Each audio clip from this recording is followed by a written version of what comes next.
Hi, in this clinical case we'll see how does a patient with peripheral arterial disease presents, what investigations are done, and how to manage this patient.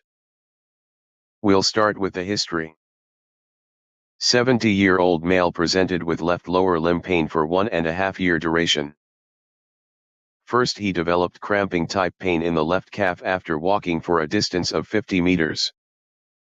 Then he had to stop about 3 minutes and could walk again the same distance.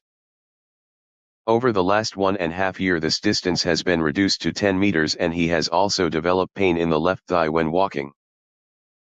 Since 1 month he is complaining of pain in the left lower limb at night and he gets a relief when left leg is hanging at the edge of the bed.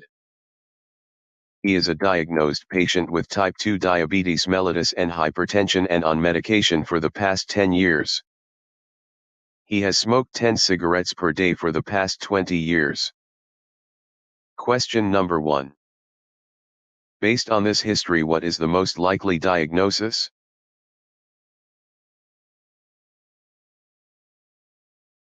Peripheral arterial disease.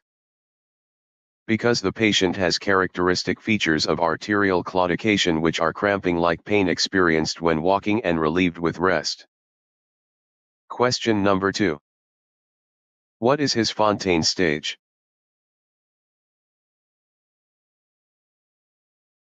3. Fontaine classification. 1. Asymptomatic. 2a. Claudication distance more than 200 meters. 2b. Claudication distance less than 200 meters. 3. Rest pain. 4. Necrosis or gangrene. Question number 3. What is critical limb ischemia?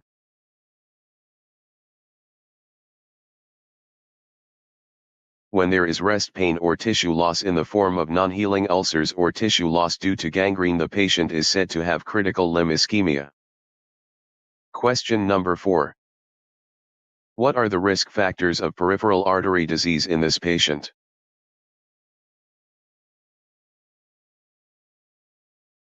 Smoking. Type 2 diabetes mellitus.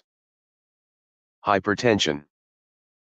Going back to our original patient, his physical examination revealed a pulse rate of 90 beats per minute and blood pressure of 120 by 70 millimeters of mercury. Femoral, popliteal, posterior tibial, and dorsalis pedis pulses are absent on the left lower limb.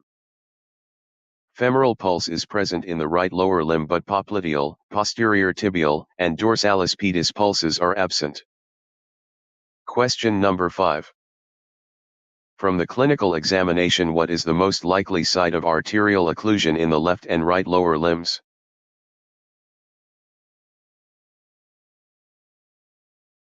Left side aortoiliac segment, and right side femoropopliteal segment. Question number 6. Although all the pulses below femoral pulse are absent in the right lower limb, what could be the reason that he is not experiencing similar pain in the right limb?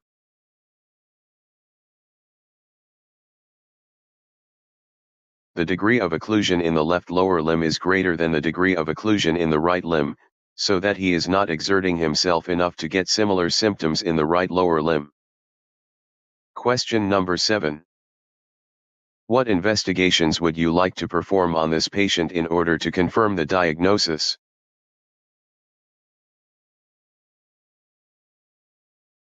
ABPI, which is ankle brachial pressure index. Arterial duplex scan. CT angiogram of lower limb. Investigation results are as follows. ABPI of left lower limb is 0.4 and right lower limb is 0.6. Arterial duplex scan and CT angiogram showed occlusion in left common and internal iliac segments, and a short segment of occlusion in the right common iliac segment. Question number 8. How would you manage this patient?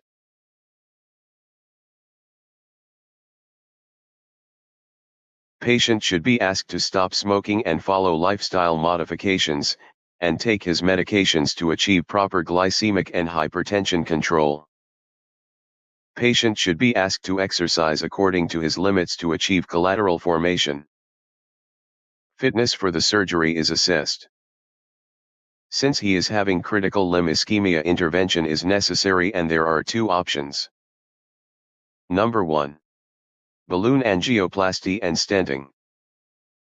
And number 2 is bypass surgery. The left side occlusion is best managed with aortofemoral bypass surgery, and right side with balloon angioplasty and stenting. Angioplasty and stenting is effective only in proximal short segment occlusion. Atherosclerosis is systemic disease and commonly affects carotid, coronary, renal and mesenteric arteries, and should be investigated for effect on other organ systems.